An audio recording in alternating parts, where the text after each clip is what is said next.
Welcome back, everyone. It's Eric from Rare Candy. Here today we are back with part 2 of our 2020-2021 post-rotation guide for the upcoming season. So now that we've seen all of the Japanese cards that we're going to be getting in our Darkness Ablaze set, we kind of know what is going to be staying, what reprints we're getting or not getting, and we're going to be continuing on with this post-rotation guide. And of course, down below in the description, if you guys missed the first part of this guide or any of the others that have since been posted, I will have links down below in the description for you to check out these other parts. But today, we're going to be focusing on some of the searching options that we're going to have, specifically for Pokemon search. You know, our part 1 covered a lot of our general consistency boosting cards and draw cards, but here we're looking at a lot of the ways that we're going to have to find Pokemon, since every year we usually lose some pretty important cards like that. The previous rotation had us lose Ultra Ball and Nest Ball, which were absolutely huge. And luckily, actually, this year the rotation really doesn't hurt our searching options too much. We did lose a couple of things like Mysterious Treasure and Net Ball, and but by and large, most of our important searching options are going to stay.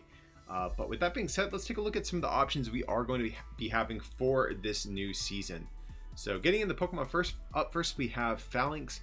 Now, we do have a large number of Pokemon with a similar Call for Family style attack, but I do want to put out Phalanx just because this is a potential attacker of its own as well. But Call for Family, we've seen a lot of these attacks in the past. These really haven't been the best, kind of in recent formats, but Phalanx is kind of unique just because it does have some good offensive options at its disposal as well. So up next, though, we have Gossifleur, which I think is actually the best Call for Family style Pokemon that we're going to have right now. So this one, even though you don't have any of the good offensive options that you have with something like Phalanx and Phalanx V, we do have Call for Family searching up to 3 basics, which is a bit better. So if you guys are committing space to your deck for this style of effect, Gossifleur is by far the best option we have for this type of attack, especially since we have the colorless attack cost as well. Definitely make this, I think, the best Pokemon like this outside of certain types out there. So up next, we do get Emolga. Now, Emolga does get a little bit worse in some respects, especially for like the Nuzzle deck. The Nuzzle deck, I do believe, is losing the Pachirisu, which kind of is the thing that helps it get set up. So I don't think you're playing Emolga anymore in the case of like the Raichu Nuzzle deck. But we have seen decks like Lost March in the past make use of Emolga specifically just for Nuzzle Gathering, being able to find another Emolga out of your deck, and that suddenly makes your things like Pokemon Communication live at any point in the game. So Emolga still has some degree of potential just for that sort of effect. Pokemon Communication is still around. It made it through the rotation just by the skin of its teeth, came out in Team Up, not Lost Thunder, so we do still have that sort of play at our disposal if we do want to go that route. So up next we have Celebi, which is kind of an obscure card.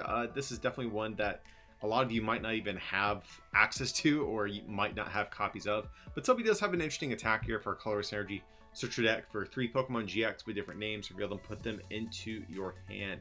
Now, I don't think Celebi is too great, especially since we still have Cherish Ball. Cherish Ball is just going to be, I think, generally a more consistent way at finding our GX, but nevertheless, guys, not all of these are going to be like tier 1 options or common staples, but I do want to go over pretty much all of the options, or most of the options that we're going to have, just to at least get some ideas flowing in your head.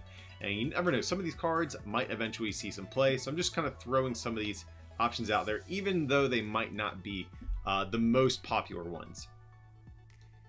Up next we have Mesprit, and this is actually a card that could be a little bit better than Gossifleur if you're playing Psychic Energy, just because Mesprit does have a little bit more HP, and the attack is also potentially usable, the second attack I should say, if you're already playing Psychic Energy. So it's the same thing as the Gossifleur, but this requires a single Psychic Energy, so this is just marginally better in certain decks, but overall, like I said, I don't think these Call for Family style effects are the best right now, but these are definitely the best ones that we have right now if you are intent on playing something like this. Oops. So up next from there we have Nidoqueen, the last of the Pokemon we're going to look at. It's a little bit more unique on this list. It is a stage 2. This isn't really going to help you get your basics into play like some of these others, but Queen's Call is a really good attack though. You get search your deck for a Pokemon that is a non-GX or EX reveal, put into your hand. So of course, not only is this going to get our 1 prizers, but since the Sword and Shield era of the game has come about, since Nidoqueen was originally printed, we can actually grab Pokemon V and Pokemon V Max as well. So that is something important to point out. We previously could not grab our GXs or tag teams or anything like that. So Nidoqueen, this card has seen some play before, and we still do have things like triple acceleration energy in the format, which means if we do want to build around Nidoqueen, we still have that sort of option if we want to. So getting into our trainer cards, we have Cherish Ball. This is a card that really has kind of taken a dive in play, I think, in recent months, just because it was a great card when it first came out, but ever since, we do now have Quick Ball, which is kind of just a good replacement for this in most decks, and gives you a little bit more flexibility in terms of what you want to grab. But nevertheless, we still have seen certain decks still play some copies of Cherish Ball. I think what comes to mind for me, going to be some Mewtwo Mew variants, or even like ADP variants. They still sometimes opt to play a couple copies of this card. So still a really good card at finding your Pokemon GX, but we have lost more and more Pokemon GX in the rotation, which means Cherish Ball does kind of decrease in value, but we still have Deandre, we still have a ton of really good tag teams. So Cherish Ball still is definitely an option to consider. So Electromagnetic Radar, this is another card that is still pretty good. Now we did lose Zeraora GX in our rotation, so that's 1 fewer Lightning Pokemon we are able to grab with this, but we still have Dedenne. That's going to be the big one, guys, that we really want to grab. And we do still have Pikachu Zekrom and the Raichu, Alolan Raichu tag teams. I think the Pikarom archetype in general gets a good bit worse after rotation, since we are losing Zeraora, and Electropower is probably a little bit more importantly, and Volkner as well, if I'm not mistaken.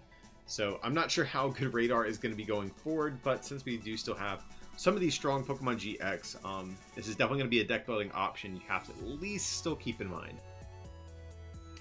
We have Evolution Incense, kind of a newcomer that we only got back in the Sword and Shield base set.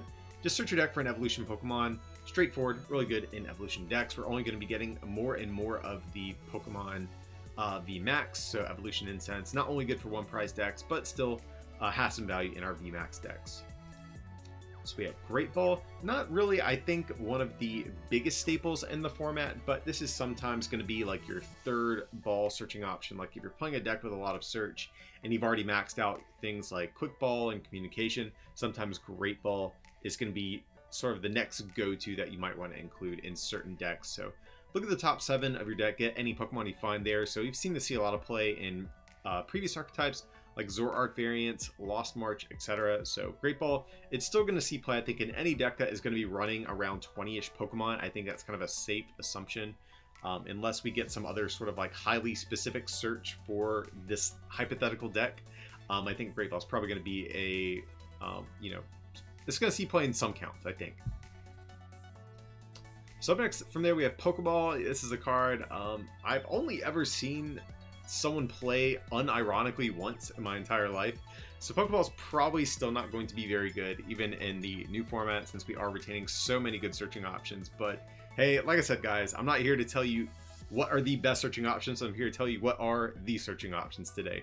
So Pokeball is still one of them. You get any Pokemon if you flip heads on a coin flip. We've seen a bunch of coin flip cards still see success though, like Crushing Hammer, Order Pad, etc. So Pokeball, I mean, you can't write it off completely because it's a coin flip, but I'm skeptical of its playability given we still do have so many other good searching cards, as you guys can tell from this video.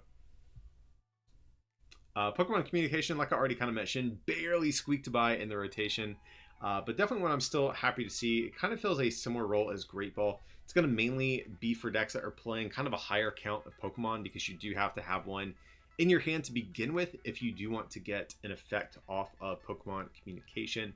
But yeah, this is definitely been a card that's proven to be good ever since it's been printed, going all the way back to like Heart Gold, Soul Silver, I believe is the first set that printed it, or maybe was it Heart Gold, Soul Silver base? It might have been Undaunted. I'm gonna go with Heart Gold, Soul Silver base set, but it's seen play, going all the way back to when it was first printed, and I don't expect that to change too much going forward either. Next we have the big daddy of the searching options in the current format, Quick Ball, of course. So discard a card from your hand, search your deck for a basic. The discarding effect is like barely even the downside. I mean, as you guys know too, in a lot of decks, the discard effect is good, especially things like metal decks, where you can use Metal Saucer to get your energies back out of the discard pile. And you know, for better or for worse, right now the format is very basic dominated. You know, right now evolutions are not in a good spot. Making quick ball, I think, just one of the best cards we have in the format overall. I mean, even in evolution decks, 2 quick ball, you still have to play to get your basics out. So by far, I think probably the best searching card we have right now in the game.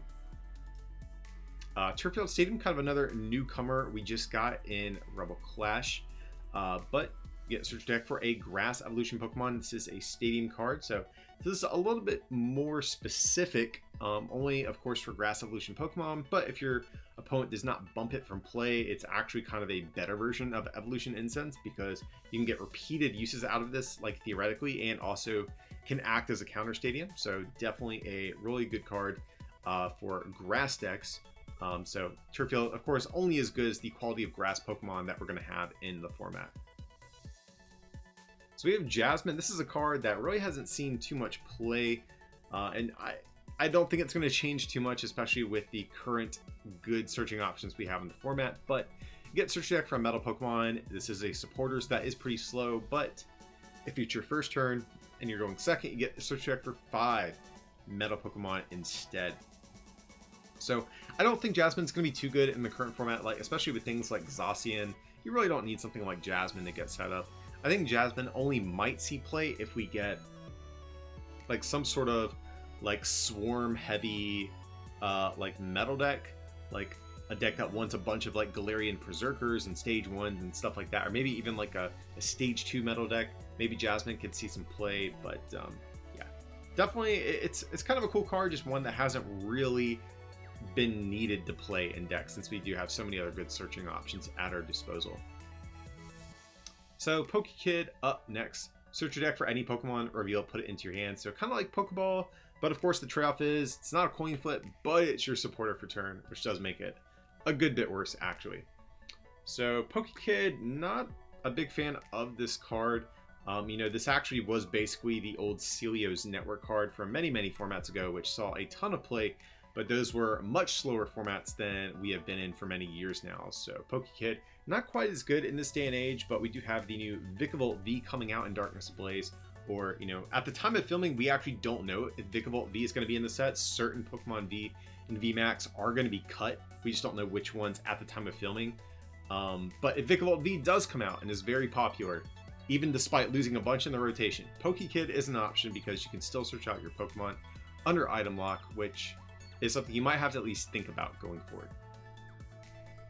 Up next, Pokemaniac. This is going to be another more specific searching option, but one I think is actually pretty good for the type of effect it is. You search your deck for up to 3 Pokemon that have a retreat cost of exactly 4, reveal them, and put them into your hand, then shuffle your deck. So this is pretty cool if your whole evolution line is a bunch of 4 retreat cost Pokemon. So there are a few like that, like there's a Steelix evolution line, there's a Licky evolution line. Licky is actually kind of a decent like one prizer as well. So there's certain cards where Pokemaniac could be good, but you know, most of the 4 retreat Pokemon we've been talking about here haven't been the most playable. So as a result, Pokemaniac hasn't also been as good either for the same reason. So much like with Turffield, pretty much only as good as the quality of 4 retreat cost Pokemon that we're going to be getting. Professor Oak, set up search deck for up to 3 basic Pokemon of different types, put them onto your bench. So Oak setup, this is one of the closest things we have to Elm's Lecture, which unfortunately we did lose in the rotation. But Oak actually I think gets a little bit worse because we did lose Ditto Prism Star. So a common thing you would see for these decks that would sometimes play Oak, you would grab like your main attacker, your bench sitting support Pokemon, and then you would grab your Ditto to function as kind of like your second copy of either of those Pokemon. But now we don't really have that option, making Oak I think a little bit worse. So I think Oak actually probably sees less play, if anything, after this rotation. So it's still nice to have one of these search 3 basic Pokemon effects as a supporter in the format, but like I said, do think it does take a little bit of a hit.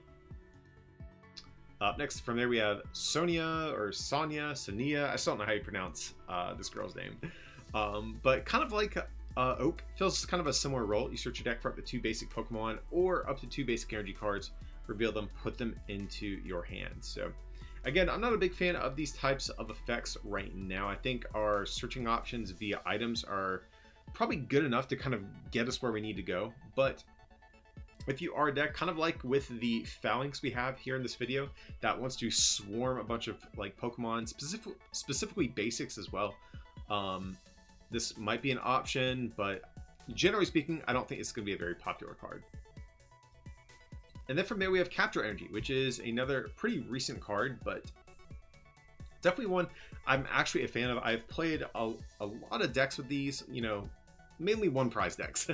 Like we posted like a Galarian Cursula deck a while back, a Vikavolt deck a while back that used this. I guess you could even play this with like Porygon Z if you want to as well. But I still really like Capture Energy. I think this is one of the better non-item searching effects we have for setup decks. But it provides colorless energy, and whenever you attach it to a Pokemon, you search your deck for a basic and put it on your bench. So kind of nice if you're a deck that has colorless energy attack costs. But from there, I believe that is going to be it, guys. Like I said, the rotation, you know, every year typically forces us to lose some pretty important cards, but luckily, I really don't think our searching options were that heavily affected. I think the year prior was substantially worse. Losing Ultra Ball and Nest Ball really made our options pretty bad up until Sword and Shield, to be honest. So I'm actually really thankful that this 2021 rotation is not going to wreck our searching options quite as much. But of course, guys, what do you guys think about this? Like, are there any specific searching options you're sad to lose, or what ones are you excited to be using going forward in the new format? Definitely sound off below in the comment section. Let us know what you are thinking. But of course, guys, stay tuned. We have plenty more parts to this rotation guide coming up. I'll have links down below in the description whenever they go live. But if you did enjoy this content, feel free to like and subscribe, and consider supporting this channel as well by becoming a patron at patreon.com/rarecandytcg, or by picking up some merch from our online store, rarecandytcg.com. It would mean a lot. But as always, thanks so much for watching, and we'll see you next time.